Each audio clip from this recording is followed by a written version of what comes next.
మొన్న కరుణాకర్ రెడ్డి ఆ తర్వాత మీ పైన జరిగినటువంటి దాడి, ఆ మరుసటి రోజు మళ్ళీ అంబటి రాంబాబు, జోగి రమేష్ గారి వాళ్ళ ఇళ్లపైన జరిగినటువంటి దాడులు, ఇవన్నీ లడ్డూ ఇష్యూని డైవర్ట్ చేయడానికి, ఈ జంతువుల కొవ్వు లేదని తేలడంతో మొత్తం ఇష్యూని డైవర్ట్ చేయడానికి, ప్రజలు దాన్ని చర్చించకుండా ఉండడానికి ప్రీ ప్లాన్డ్గా జరిగినటువంటి దాడులుగా చూస్తారా?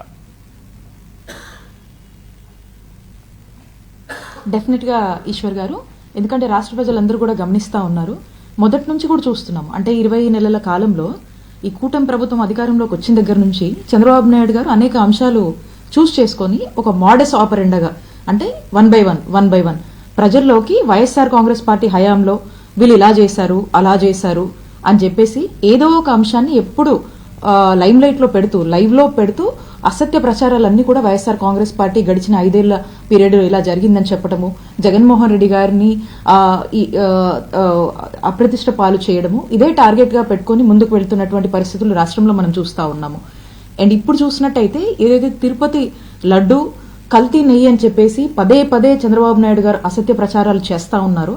దీన్ని క్లియర్ గా కూడా ఈ సిబిఐకి సంబంధించినటువంటి ఈ సిట్ ఏదైతే తమ ఛార్జ్ షీట్ లో పేర్కొందో ఎక్కడ కూడా యానిమల్ ఫ్యాట్ అనేది డిటెక్ట్ అవ్వలేదు. There is no lard detected అని చెప్పి క్లియర్ గా, క్రిస్టల్ క్లియర్ గా అందులో ఇవ్వడం జరిగింది. ఇదే విషయాన్ని ఈ రిపోర్ట్ వచ్చినటువంటి వెంటనే వైఎస్ఆర్ కాంగ్రెస్ పార్టీ అన్ని చోట్ల కూడా ఇది ప్రజలకు క్లారిటీ ఇద్దాము, ఎందుకంటే చంద్రబాబు నాయుడు గారు గోబెల్స్ ప్రచారంలో ఇక పీక్స్ లో చేశారు. ఆయన పదే పదే ఒక అబద్ధాన్ని రిపీట్ చేస్తూ ఒక సామాన్యుడు కూడా ఆలోచనలో పడే విధంగా చేసినటువంటి ప్రచారాలని తిప్పికొడుతూ వైఎస్ఆర్ కాంగ్రెస్ పార్టీ రాష్ట్ర వ్యాప్తంగా కూడా ఆ నియోజకవర్గాల్లో వెంకటేశ్వర స్వామి గుడికెళ్లి అక్కడ పూజలు చేసి దేవుడున్నాడు, ఎందుకంటే వాస్తవాలేంటో ఈ రిపోర్ట్ ద్వారా, ఈ ఎన్డీటీవీ రిపోర్ట్ కావచ్చు, ఈ ఛార్జ్ షీట్ లో వెల్లడించినటువంటి రిపోర్ట్స్ ద్వారా కూడా బయటకు వచ్చాయి. ఇప్పటికైనా చంద్రబాబు నాయుడు గారు దిగజారి దేవుణ్ణి కూడా తమ స్వార్థం కోసం రాజకీయాల్లోకి వాడుకోవద్దు, ఇలాంటి ఎంతో పేరు ప్రఖ్యాతలు గాంచినటువంటి తిరుమల దేవస్థానం కావచ్చు, తిరుపతి లడ్డు గురించి కావచ్చు, ఇలాంటి అవాస్తవ ప్రచారాలు ప్రజలందరూ కూడా వాళ్ళ యొక్క మనోభావాలతో ఆడుకోవద్దు, చంద్రబాబు నాయుడు గారికి ఆ వెంకన్న స్వామి మంచి బుద్ధి ప్రసాదించాలని చెప్పి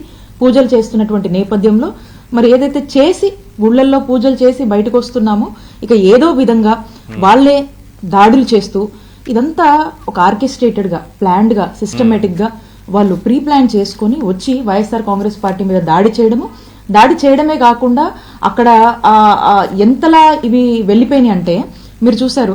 భూమన కరుణాకర్ రెడ్డి గారిని ఏ విధంగా ఇబ్బంది పెట్టారో మీరు చూశారు. నేను గుడికెళ్లి పూజ చేసి బయటకు వస్తే మా మీద దాడి చేసి మేము విక్టిమ్స్ అయితే తిరిగి మా మీదే కంప్లైంట్ పెట్టి మేము ఇచ్చినటువంటి కంప్లైంట్ కి ఇప్పుడు కూడా ఏ కేసు కూడా రిజిస్టర్ చేయలేదు. అలాగే మీరు చూశారు, అసలు గత 2-3 రోజులుగా మనం చూసాము, 3-4 రోజులుగా కేసు నమోదు చేయలేదా మేడం ఇప్పటి వరకు? అది మీ పైన జరిగిన దాడికి సంబంధించి అది కేసు నమోదు చేయలేదు. మా మీద నేను గుడికి వెళ్ళిన నా మీద, మా క్యాడర్ మీద కేసు నమోదు చేశారు, మా పైన కేసు పెట్టారు. మేము ఇచ్చినటువంటి కంప్లైంట్ కి ఇప్పుడు కూడా పోలీసులు రియాక్ట్ అవ్వలేదు, ఎలాంటి యాక్షన్ తీసుకోలేదు, కేసు కట్టలేదు. ఇది ఈ రాష్ట్రంలో ఉన్న పరిస్థితి. ఇక రాంబాబు గారి విషయానికి మీరు చూస్తే ఇదే తిరుపతి లడ్డు నేపథ్యంలోనే వారు గుడికి వెళ్లారు.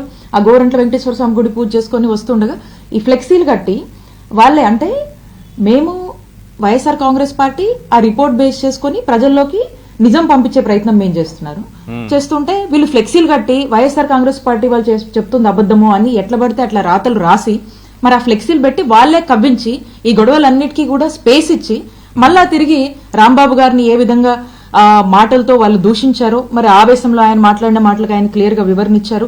రాష్ట్ర ప్రజలందరూ కూడా చూశారు, నేను అలా మాట్లాడి ఉండకూడదు కానీ ఆవేశంలో మాట్లాడాను, ఎట్లా పడితే అట్లా నా మీదకి కర్రలతో ఈ విధంగా నా మీద దాడి చేయడానికి వచ్చారు, మహిళలు కూడా ఎట్లా పడితే అట్లా మాట్లాడారని వివరణ ఇచ్చుకున్నారు. తప్పుంటే శిక్షించండి అని కూడా చెప్పారు. అయినప్పటికీ కూడా అంత దమనకాండ, ఏదైతే ఒక దహనకాండ అని చెప్పొచ్చు.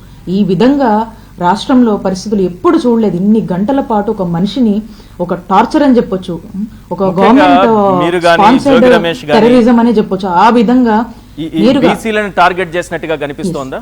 ఒక మహిళ బీసీ, అక్కడ జోగి రమేష్ గారు ఒక బీసీ, డెఫినెట్ గా మాజీ మంత్రులు ఇద్దరు. డెఫినెట్ గా ఈశ్వర్ గారు, ఈ రాంబాబు గారు ఎపిసోడ్ లో ఆయన ఏ విధంగా టార్చర్ చేశారో వెంటనే ఆ నెక్స్ట్ డేనే ఆ జోగి రమేష్ గారి ఇంటి మీద నిప్పులు వేయటము, పెట్రోల్ బాంబులు వేయడము ఎక్కడన్నా ఉందా? అసలు పెట్రోల్ బాంబులు నా లాస్ట్ 5 years లో మేము ఎప్పుడు వినలేదు. జగన్మోహన్ రెడ్డి గారి పాలనలో అసలు ఇలాంటి కల్చర్ కి స్పేస్ ఇవ్వలేదు. ఇలాంటి ఆలోచన కలిగేలాగా కార్యకర్తలు కానీ ఎవరిలో కూడా ఇలాంటి ఆలోచనలు లేవు. ఇలాంటి హింసకు ప్రోత్సహించలేదు. పైగా పోలీసులు వైఎస్ఆర్ కాంగ్రెస్ పార్టీ వాళ్ళు ఎక్కడైనా తప్పు చేసిన కార్యకర్తలు ఎక్కడైనా లైన్ క్రాస్ అయినా ఇమీడియట్ గా పోలీసులు వైఎస్ఆర్ కాంగ్రెస్ పార్టీ వాళ్ళైనా కేసులు కట్టేవాళ్ళు. అదేమి ఒక ప్రజాప్రతినిధి చెప్పాలో అక్కడ దాకా కూడా పోయేది కాదు. ఇమీడియట్ గా లా అండ్ ఆర్డర్ కాపాడే ప్రాసెస్ లో వాళ్ళ బాధ్యతగా ఎక్కడికక్కడ యాక్షన్ తీసుకునేవాళ్ళు. చాలా ట్రాన్స్పరెంట్ గా పరిపాలన జరిగింది. అందరికీ మేలు చేయాలి, ఒక మంచి పరిపాలన, ఒక గుడ్ గవర్నెన్స్ అనేది ఇచ్చాము, మంచి స్కీమ్స్ ఇచ్చాము, ప్రజల యొక్క సంక్షేమం గురించి నిరంతరం ఆలోచించినటువంటి ఒక గొప్ప పాలన 5 ఏళ్లలో జగన్మోహన్ రెడ్డి గారు ఇచ్చారు.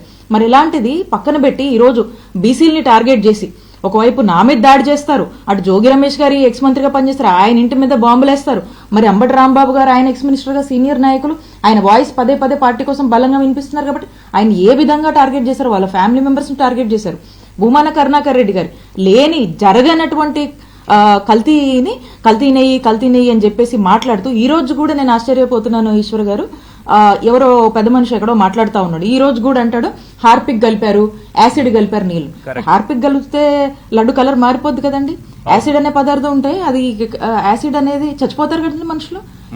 అసలు ఎలా వస్తున్నాయి వీళ్ళకి ఇలాంటి మాటలు? కాబట్టి మేమందరం కూడా ఒకటే కోరుతా ఉన్నాం, ఇప్పటికైనా ఆ పార్టీ వాళ్ళకి, చంద్రబాబు నాయుడు గారికి, ఆ వెంకన్న స్వామి వీళ్ళ బుద్ధి మార్చాలని.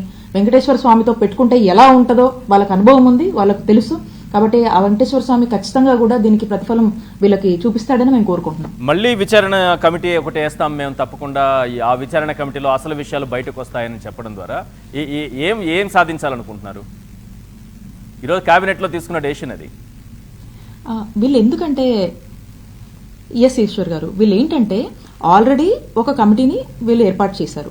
ఈ కమిటీ ఇచ్చినటువంటి రిపోర్టే క్లియర్ గా చెప్పింది no animal fat detected, no lard detected అని క్లియర్ గా ఇచ్చింది. ఇప్పుడు ఈ రిపోర్టు బయటకు వచ్చేసింది. దీని మీద ప్రజలకు వాస్తవాలు అర్థమైనాయి.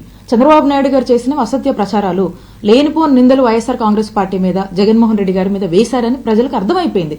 ఇప్పుడు వీళ్ళు సాటిస్ఫై అవ్వలేదు కాబట్టి, వీళ్ళకు అనుకూలంగా రిపోర్ట్ రాలేదు కాబట్టి రాజ్యాంగ విరుద్ధంగా వీళ్ళు ఆలోచించి మళ్ళీ ఇంకో సిట్ ఫామ్ చేయాలి. ఆల్రెడీ ఒకటి ఉండి రిపోర్ట్ వచ్చినాక మళ్ళీ ఏ బేసిస్ లో ఎలా ఫామ్ చేస్తారన్నది ఇక వాళ్ళకే తెలియాలి.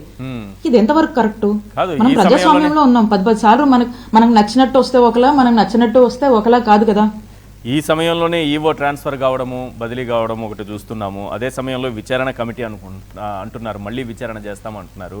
అంటే ఓవరాల్గా వాళ్ళు చెప్పినటువంటి జంతువుల కొవ్వు కలిసింది అనేది ఆ అవుట్పుట్ వచ్చేంత వరకు ఏదో ఒకటి చేసుకుంటూ వెళ్తారా? అసలు ఎందుకు సుప్రీంకోర్టు నియమించినటువంటి సిబిఐ ఇచ్చిన ఛార్జ్ షీట్ ఉంటే మళ్ళీ ఈ కమిటీలు ఎందుకు? డెఫినెట్ గా ఈశ్వర్ గారు మనం చూస్తుంటే వరుస పరిణామాలు. ఎప్పుడైతే ఈ రిపోర్ట్స్ వచ్చాయో, ఈ రిపోర్ట్స్ రాగానే వైఎస్ఆర్ కాంగ్రెస్ పార్టీ వాళ్ళు ఎక్కడికక్కడ గొంతు విప్పి దీని మీద క్లారిటీ ఇవ్వడం మొదలు పెట్టారు. ఇక మొదలు పెట్టగానే దీన్ని ఫుల్ స్టాప్ పెట్టాలి, ఇది ప్రజల్లో చర్చనీయాంశంగా మారుతుంది, కూటమి ప్రభుత్వానికి చెడ్డ పేరు మూట కట్టుకుంటుంది కాబట్టి దీన్ని ఆపివేయాలని ఈ హింసకు, ఇలాంటి దాడులకు తెరలేపారు.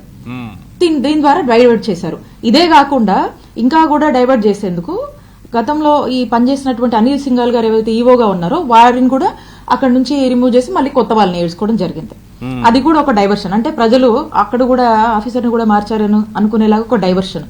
వాళ్ళు ఇచ్చినటువంటి రిపోర్ట్ ఒక సిట్ వాళ్ళే ఫామ్ చేశారు. ఆ కమిటీ అలా ఉండగా రిపోర్ట్స్ వచ్చిన తర్వాత కూడా మళ్ళీ ఒక కొత్త కమిటీని వేయాలనుకుంటున్నారంటే దీన్ని బట్టి అర్థమవుతుంది ఎంతలా వీళ్ళు జీర్ణించుకోలేకపోతున్నారు, వీళ్ళు ఇంకా కూడా తట్టుకోలేకపోతున్నారు.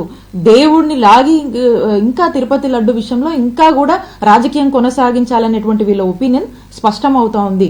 కాబట్టి ఇప్పటికైనా ఈ చీప్ పాలిటిక్స్ మానుకొని ఇప్పటికైనా ఈ ఆర్కెస్ట్రేటెడ్ ఈ సిస్టమేటిక్ ప్లాన్డ్ మేనర్ లో వీళ్ళు చేసేటువంటి మోడర్స్ ఆపరేషన్ ఆపుకొని ప్రజలకు మంచి పాలన ఇచ్చేదాని మీద, ఒక గుడ్ అడ్మినిస్ట్రేషన్ ఇచ్చేదాని మీద. ఈరోజు ఆంధ్రప్రదేశ్ అంటే బయట చూసే వాళ్ళందరూ కూడా మీ రాష్ట్రంలో ఇట్లనంట కదా, ఇట్లా జరుగుతుందంట కదా, బీహార్ ని మించిపోయిందంట కదా, పెట్టుబడులు రావాలన్నా కూడా ఎవరు వచ్చే పరిస్థితి లేదు. రీసెంట్ గా జరిగినటువంటి ఇష్యూస్ చూస్తే ఎవరు వస్తారండి? ఇండస్ట్రియలిస్ట్ గానీ ఎవరైనా వస్తారా? పెట్టుబడుల కోసం ఎవరైనా వస్తారా? ఏమైనా అంబియన్స్ ఉందా? కంఫర్టబుల్ అమికబుల్ అంబియన్స్ కనిపిస్తుందా? కక్షలు, కార్పణ్యాలు ఇవే కదా కనిపిస్తా ఉన్నాయి. కాబట్టి పూర్తిగా కూడా వీళ్ళు డిఫెన్స్ లో పడిపోయి డైవర్ట్ చేయడానికి ఈ విధంగా చేస్తున్నారని మనకు అర్థమవుతుంది ఈశ్వర్ గారు.